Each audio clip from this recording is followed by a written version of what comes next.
कानून में दहेज महिलाओं के प्रति अपराध एट्रोसिटी के ऐसे अधिकार मिले हुए हैं जिसमें आरोपी के लिए बचाव होना बहुत मुश्किल हो जाता है।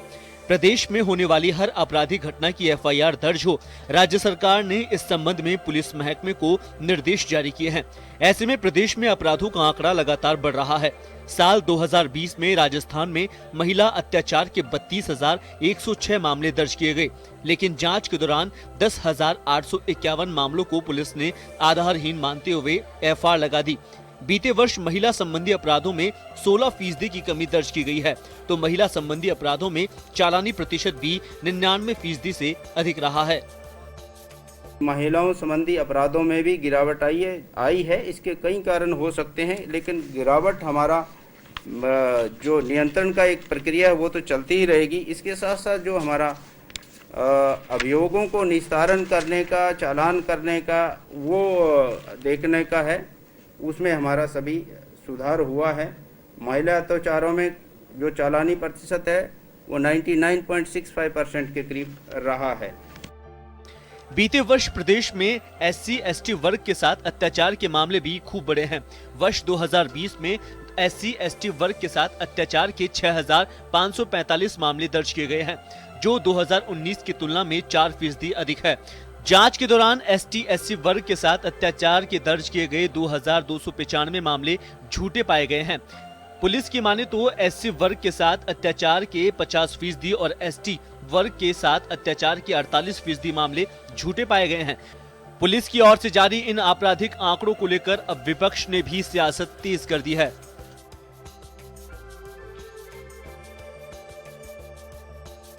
हर थाने पर महिला एवं बाल डेस्क बना हुआ है और इसके सुदृढ़ीकरण के लिए राज्य सरकार द्वारा इस साल करीब 5 करोड़ रुपए की राशि स्वीकृत की गई है।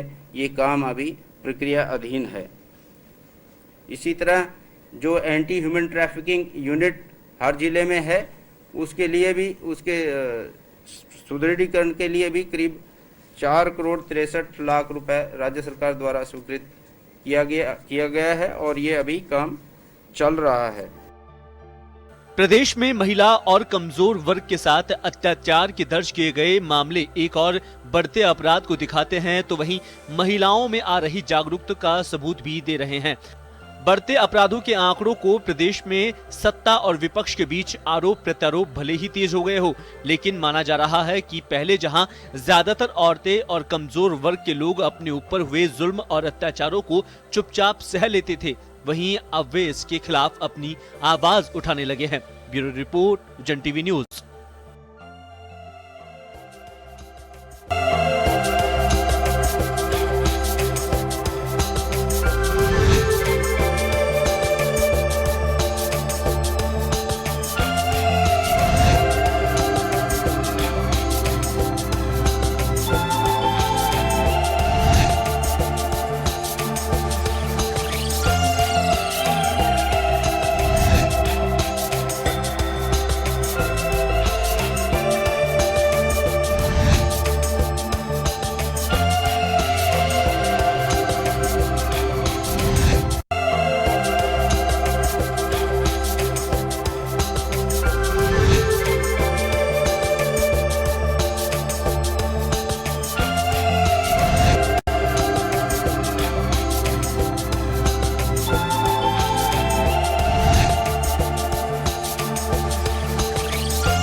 नमस्कार जंटी में स्वागत है आपका। मैं हूं योगेंद्र, आप देख रहे हैं खास खबर। खास खबर में हम बात करेंगे, मुल्क की बात करें या फिर राज्यों की।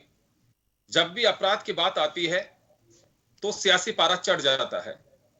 यूं तो अगर इसे देखें तो अपराध के साथ साथ एक सामाजिक मुद्दा है कि एक बड़ी बुराई है समाज में व्याप्त, जिसे दूर कैसे किया जा सकता है। और अपराध सिस्टम, ये सब पहले की बात नहीं है, आज की बात नहीं है, ये सदियों से चला आ रहा है। इसी वजह से एक सिस्टम भी पैरेलल खड़ा करना पड़ा, जिसे हम जुडिशियल सिस्टम कहते हैं, पुलिस सिस्टम कहते हैं। ये सब वही वजह है कि अपराध पर नियंत्रण पाया जा सके। लेकिन बड़ा सवाल यह है कि क्या वास्तव में सामाजिक सरोकार की भावना को ध्यान में रखते हुए हम इसे कितना फॉलो कर पाते हैं। आनन फानन में जब कोई मीडिया ट्रायल होती है, कोई बड़ा अपराध होता है, तो कानून में दिन रात एक करके जो सुझाव आ रहा है उस पर बिना किसी बहस के एक नया कानून बना देते हैं। फिर कोई बात आती है, फिर उसमें संशोधन कर देते हैं। लेकिन सवाल यह है कि क्या वास्तव में कानून के हर पहलू पे गौर करके बनाया जाना चाहिए, और अगर अपराध के आंकड़े बढ़ रहे हैं तो क्या उस पर सियासत होनी चाहिए। हर सरकार ये कहती है कि पहले मामले दर्ज नहीं होते थे, आज दर्ज हो रहे हैं, इस वजह से ग्राफ बढ़ रहा है। पूर्ववर्ती सरकार का भी यही कहना था। कई मरतबा आज नेता प्रतिपक्ष पूर्व गृह मंत्री गुलाबचंद जी कटारिया, जब उनसे पूछा जाता था तो यही कहते थे कि ग्राफ गिर रहा है, लेकिन फिर भी अगर लगता है तो यह है कि मामले इस वजह से बढ़ रहे हैं कि हर मामला दर्ज किया जा रहा है। आज भी सरकार का यही तर्क है।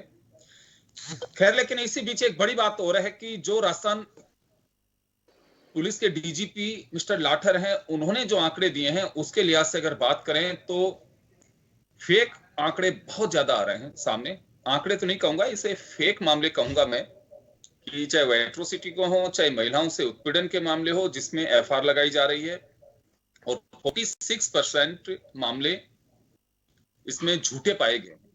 क्या जो अधिकार मिला है, चाहे वो महिलाओं को मिले चाहे एट्रोसिटी में मिले, क्या उसको एक हथियार के रूप में प्रयोग किया जा रहा है।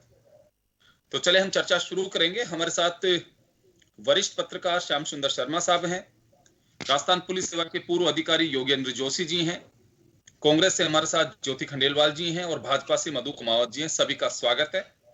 मैं सबसे पहले श्याम जी आपके पास आना चाह रहा हूं। क्या एक सियासी मुद्दा है ये?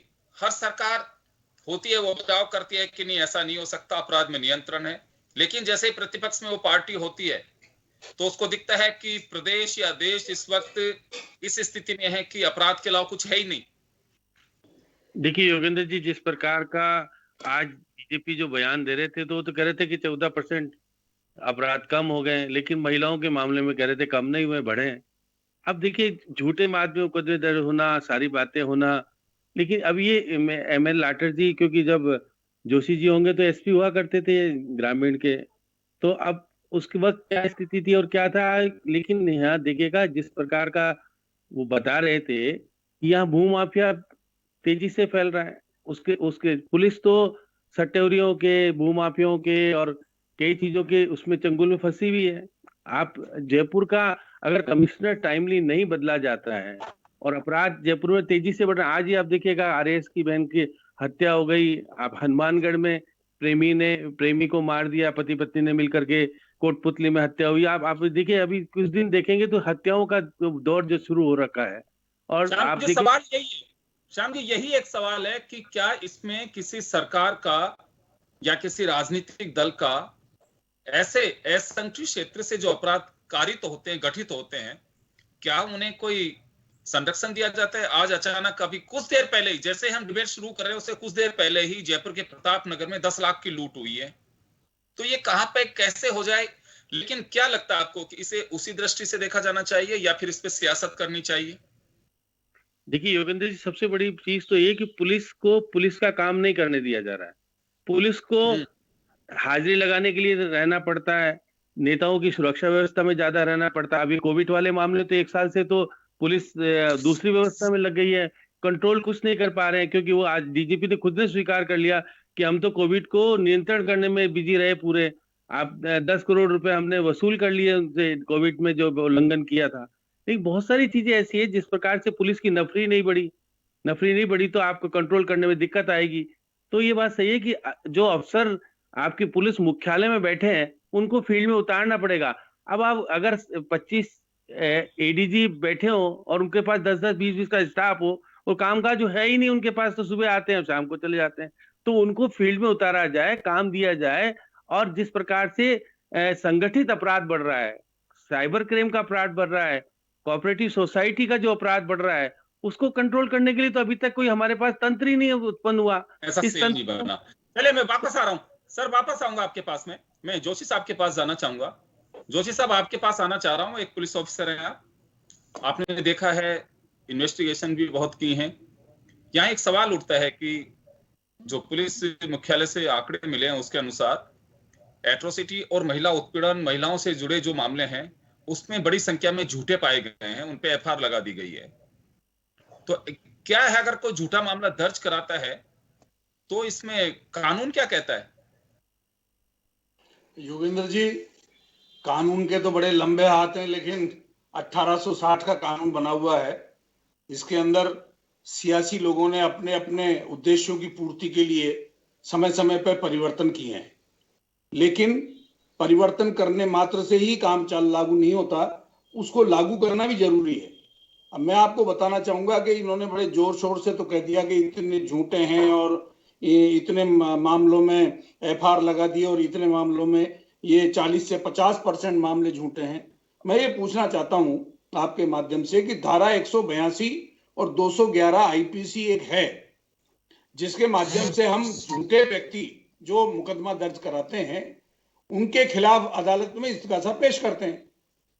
हमको डीजी महोदय से ये पूछना चाहिए कि आपने अपने कार्यकाल में या पूरे इस साल में 2020 में 182, 211 के कितने इस्तीगासे पेश किए और उसके अंदर कितनों में कोग्निजेंस लिया गया? सबसे बड़ी बात है, कोग्निजेंस भी लिया गया कि नहीं लिया गया?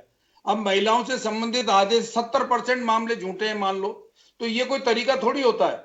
उनमें इतनी महिलाओं ने अगर झूठे मामले दर्ज कराए हैं तो उनके खिलाफ कार्रवाई होनी चाहिए थी। कारण क्या है कि हमारे यहाँ जो कानून है उसकी सख्ती से पालना नहीं हो रही। इसमें सियासी का कोई मामला ही नहीं है। यही पुलिस बीजेपी राज में रहती है, यही पुलिस कांग्रेस राज में रहती है। ये 35-35 साल तक नौकरी करते हैं, तो ये नहीं कहना चाहिए कि साहब वो कांग्रेस राज में ऐसा हो रहा है या बीजेपी राज में ऐसा हो रहा है। बात इतनी सी है कि उनको गाइड कौन कर रहा है, किस प्रकार के मुकदमे दर्ज करने के लिए, चालान करने के लिए बाध्य किया जा रहा है। मान लीजिए आप ये कार्रवाई नहीं करते हैं, अब आप देख लीजिए पूरे, मैंने जो सुना है या मैंने जो अखबार में पढ़ा है उसके हिसाब से एफआईआर लगने पर क्या कार्रवाई की जाती है इस संबंध में कहीं वर्णन ही नहीं है। तो मैं ये कहना चाहूंगा, और दूसरा फ्री रजिस्ट्रेशन का कह रहे हैं, तो इतनी पुलिस दूध की धुली नहीं हो गई कि फ्री रजिस्ट्रेशन हो रहा है बड़ी उससे। अरे उसके लिए 166 कैंप में क्या कार्रवाई की गई है? सारे ऐसे थोड़ी हो गए जिन्होंने मुकदमे सब दर्ज कर दिए, बाहर बैठ गए थाने में, आइए हम मुकदमे दर्ज करते हैं। तो ऐसा नहीं है। ये 166 कैंप में कितनी कार्रवाई हुई है ये भी उनको बताना चाहिए। चलिए ज्योति जी, आपके पास आना चाह रहा हूं मैं। ये तो कहा जा रहा है कि सरकार ने ये तय कर दिया है कि जो एफआईआर लेकर के आ रहा है मामला दर्ज होना चाहिए, लेकिन आए दिन पुलिस कप्तान के ऑफिस में, रेंज आईजी ऑफिस में, डीजीपी के यहाँ पे परिवाद आते हैं, कोर्ट के माध्यम से इस्तीगासे आते हैं कि मेरा मामला दर्ज नहीं हो रहा है। एक तरफ सरकार का दावा है कि मामले इस वजह से बढ़ रहे हैं कि मामले दर्ज नहीं हो रहे, मामले दर्ज हो रहे हैं। दूसरी तरफ लोग यह आरोप लगा रहे हैं कि मामले दर्ज ही नहीं हो रहे, हमें भटकना पड़ रहा है। योगेंद्र जी, मैं ये कहना चाहूंगी, निश्चित रूप से जैसा अभी कह भी रहे थे जोशी जी कि अपराध जो है वो कोई सियासी मामला है नहीं कि किसके राज में क्या हो रहा है, कांग्रेस के राज में क्या हो रहा है या बीजेपी के राज में क्या हो रहा है। ये निश्चित रूप से वो मामला है कि किस तरीके से कानून की पालना करवाना सुनिश्चित किया जाए। इसी पालना की सुनिश्चितता के लिए माननीय मुख्यमंत्री जी ने ये आदेश भी दिया कि ये एफआईआर अगर दर्ज नहीं होती है तो आप सीधे डीसीपी के पास जाकर के अपनी एफआईआर दर्ज करवा सकते हो। अगर किसी भी थाने में नहीं होता तो उसके अगेंस्ट कार्रवाई होनी चाहिए। इस बात को उन्होंने सख्ती से लागू किया, एक डायरेक्शन भी दिया। ये नहीं कि कानून कोई पहले से नहीं था, एफआईआर दर्ज होनी चाहिए, लेकिन ये बात भी सही है कि मुखिया का जो डायरेक्शन होता है उसकी बड़ी इंपॉर्टेंस होती है, उससे एक बहुत बड़ा मैसेज जाता है। और यही चीज माननीय मुख्यमंत्री जी ने देने की कोशिश भी की है और उन्होंने इस बात की पालना को सुनिश्चितता भी की है। तो मुझे लगता है कि एफआईआर दर्ज होने की जो स्थितियां हैं उनमें निश्चित रूप से परिवर्तन आया है। जहां तक बात मामले की, झूठे मामले हैं, तो मैं इस बात से बिल्कुल सहमत हूँ। अगर झूठे दर्ज करवाए जाते हैं और इसलिए एफआईआर होती है, तो जो मामला दर्ज करवाने वाला है उसके खिलाफ निश्चित रूप से कार्रवाई करने का प्रोसीजर भी शुरू होना चाहिए। केवल उसको ये कह देना भर काफी नहीं होता कि ये मामला झूठा है, क्योंकि कई बार हम ये भी देखते हैं कि हम भी जानते हैं कि सब कुछ इतना दूध का धुला नहीं होता है, और केवल मामले को दबाने के लिए भी झूठा मामला बनाया जाता है और एफआईआर लगा करके उस मामले को खत्म करने की भी कोशिशें की जाती है।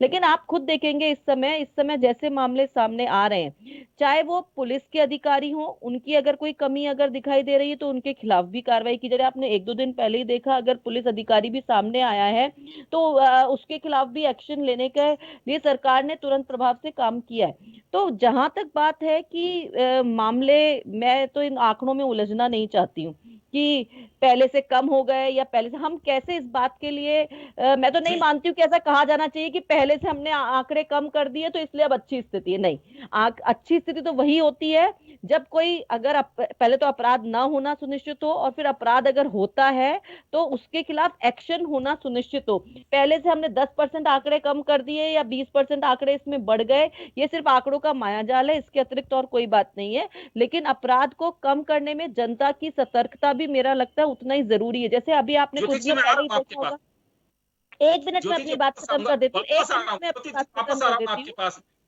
कि जैसे कहा गया कि आपका जो किराएदार हो, आपका जो नौकर हो, इन सब के बारे में डिटेल में जनता की जिम्मेदारी में जिसे माना जाता है। के पास जाना चाहूंगा एक बार। मधु जी, आप मुझे सुन पा रही हैं?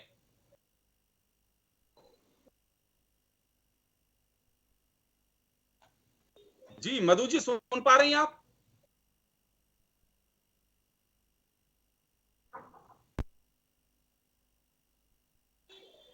चलिए मधु जी, तो टेक्निकल खामी है, वो हम तक नहीं जुड़ पा रही हैं। मैं वापस श्याम सुंदर शर्मा साहब के पास जाना चाहूंगा। श्याम जी, अब वापस एक बार वापस आ रहा हूं आपके पास में। एक बड़ा ये मुद्दा एक इस तरह का मुद्दा है कि इसमें सरकार, जैसे मैंने पहले भी कहा कि हम जब अपोजिशन में होते हैं तो अपराध एक मुद्दा होता है, लेकिन मेरी नजर में एक सामाजिक मुद्दा है ये, और इसे राजनीतिक मुद्दा बनाने से पहले राजनीतिक दलों को सभी को सोचना चाहिए कि ये समाज में अगर विकृति का रूप ले रही है, एक बड़ी चुनौती बन करके आ रहा है, तो हम उससे निजात कैसे पा सकते हैं। साइबर क्राइम ऐसे मुंह फाड़े खड़ा है कि उसका कोई इलाज नहीं है, ना पुलिस के पास में ना सरकारों के पास में। कोई व्यक्ति कहां बैठा है, ये किस्मत है किसी की, या कोई अगर हत्या अगर चढ़ जाता है कोई बदमाश, तो पुलिस की किस्मत है कि वो पकड़ में आ गया। पता ही नहीं है कि यहाँ ठगी हो रही है, पैसे निकल रहे हैं, और वो बैठा हुआ झारखंड में, छत्तीसगढ़ में कहां से ठगी कर रहा है। पुलिस के पास में इतना बड़ा तंत्र नहीं है।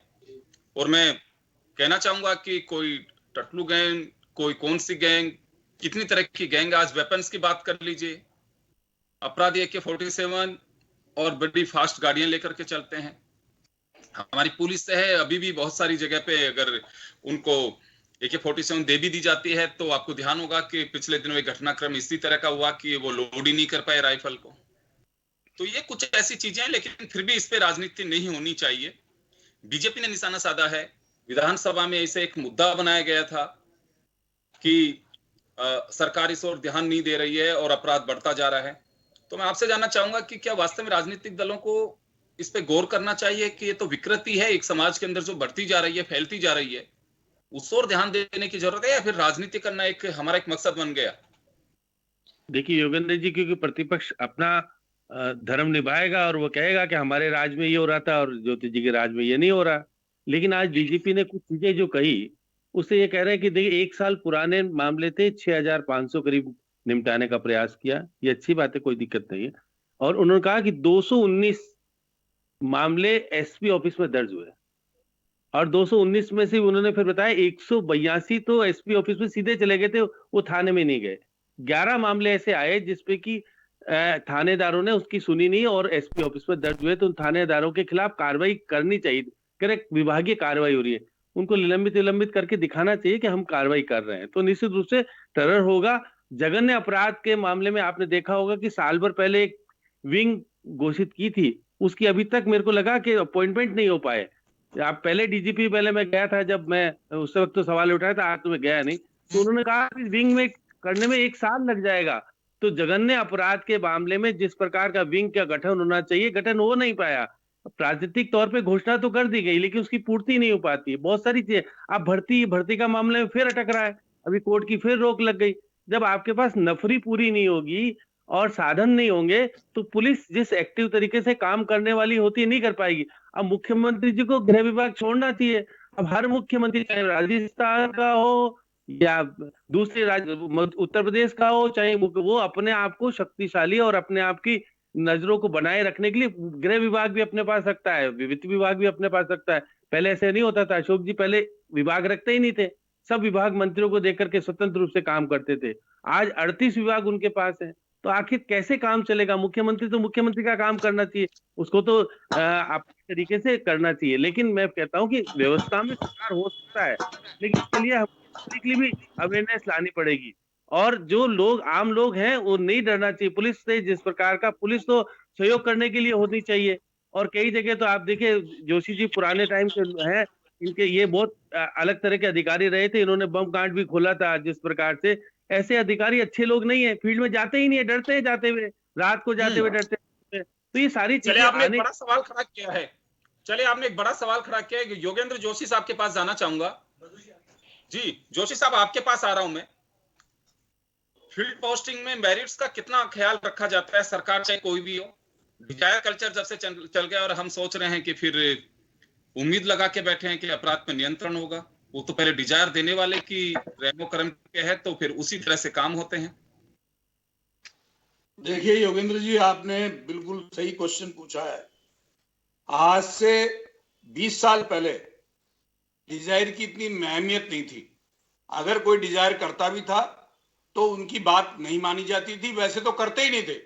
ऐसे राजनेता मैंने देखे हैं जो कभी डिजायर करते ही नहीं थे बिल्कुल, और अगर किसी ने कर भी दिया है तो वो ये कहते थे भाई मेरी तो इच्छा ये है कि इसको वहां लगा दो, फिर आप देख लेना कैसा है। तो काम करने के तरीके को महत्व दिया जाता था पहले, और यही कारण था कि लोगों को जो है ना, एक जगह से दूसरी जगह या दूसरी जगह तीसरी जगह। आप बताइए, मैं बीजेपी की सरकार में और कांग्रेस सरकार में लगातार की पोस्ट पे रहा, मुझे किसी ने हटाया ही नहीं, न किसी ने मेरी शिकायत की। तो कारण क्या है? आज की स्थिति खराब है।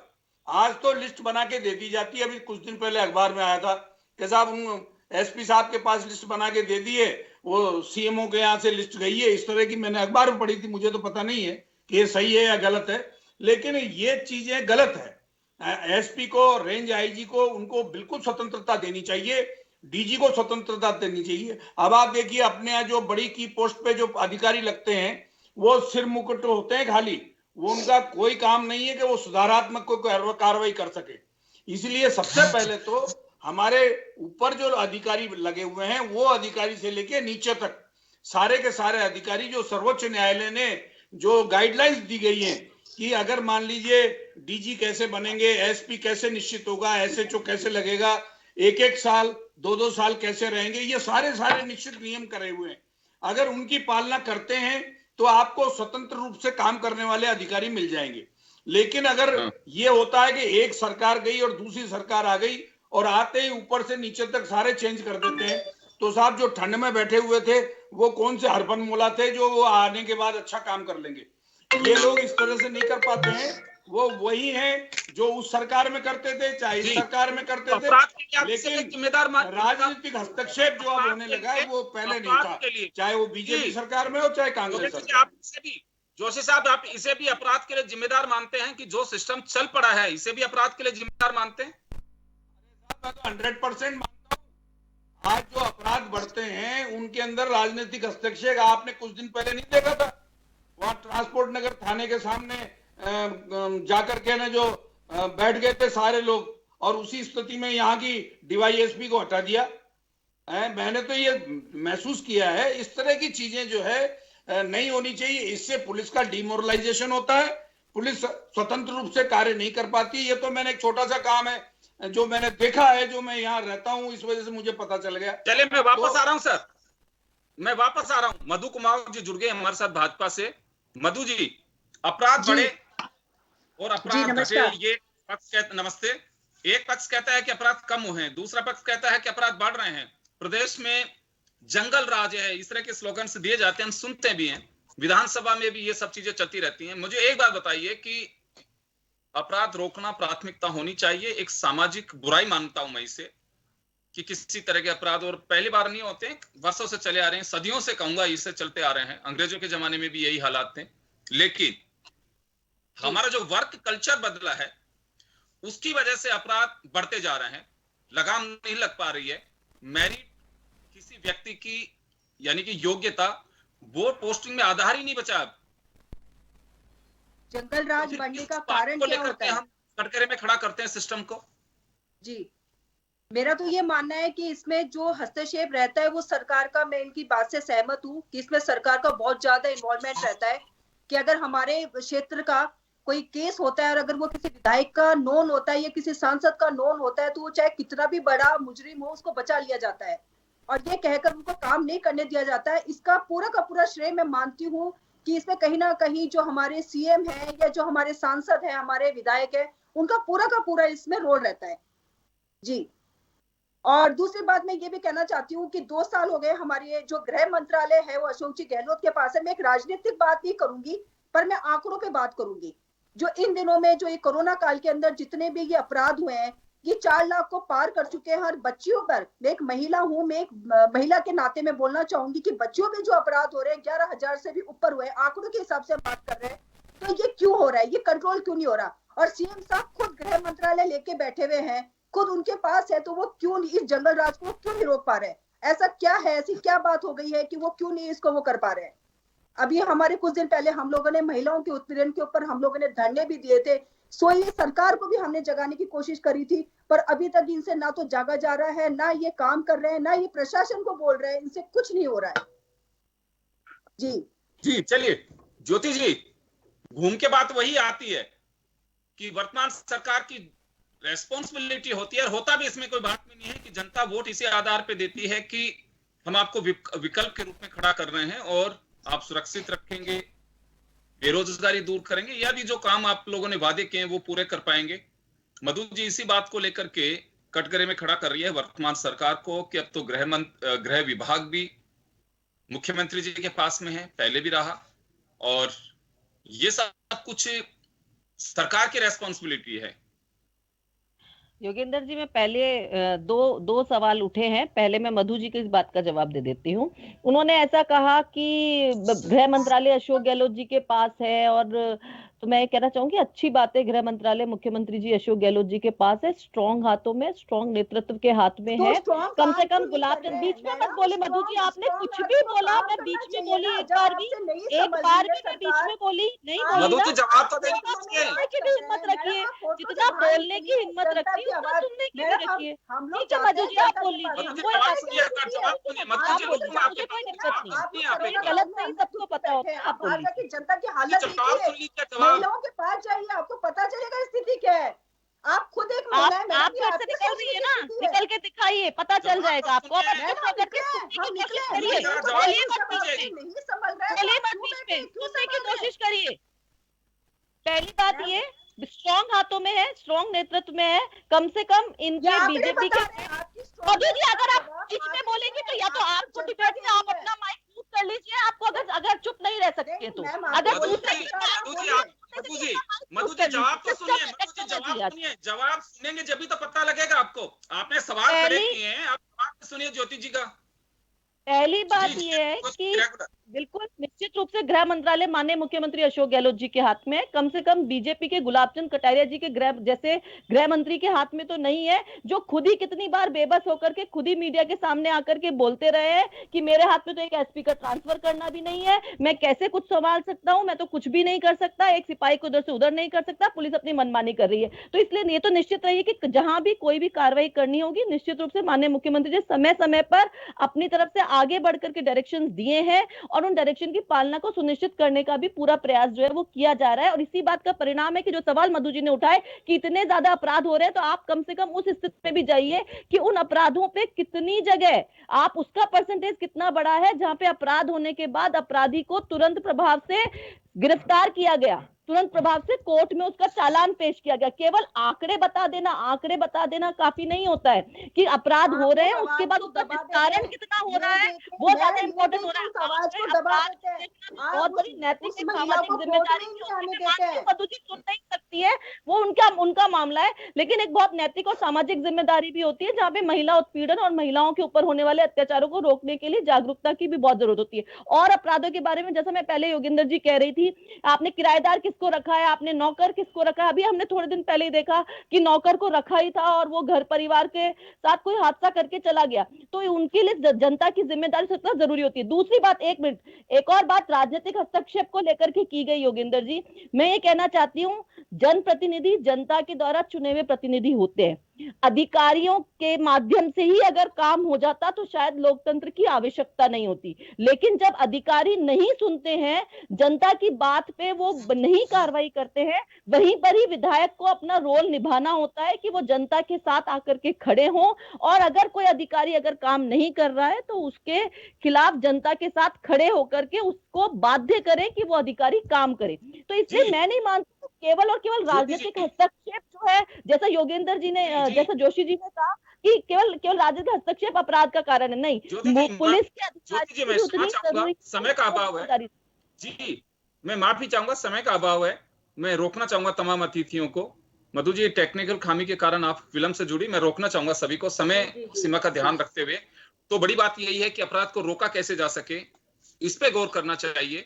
निश्चित रूप से सरकार की आंख खोलने के लिए प्रतिपक्ष की ड्यूटी है, वो करनी चाहिए, लेकिन मिलकर के ये भी तय करना चाहिए कि क्या वास्तव में हम जो तंत्र पैदा करने की कोशिश कर रहे हैं, जिसे बढ़ावा दे रहे हैं, क्या उससे अपराध रुक पाएगा।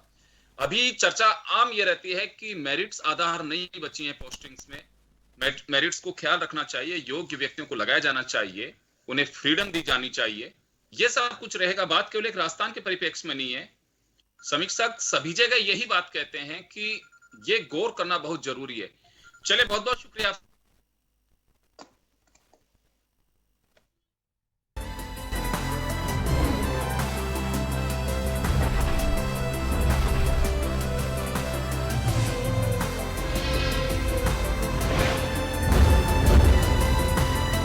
जन टीवी की लेटेस्ट अपडेट पाने के लिए हमारे चैनल को जरूर सब्सक्राइब करें और नोटिफिकेशन पाने के लिए बेल आइकॉन दबाएं।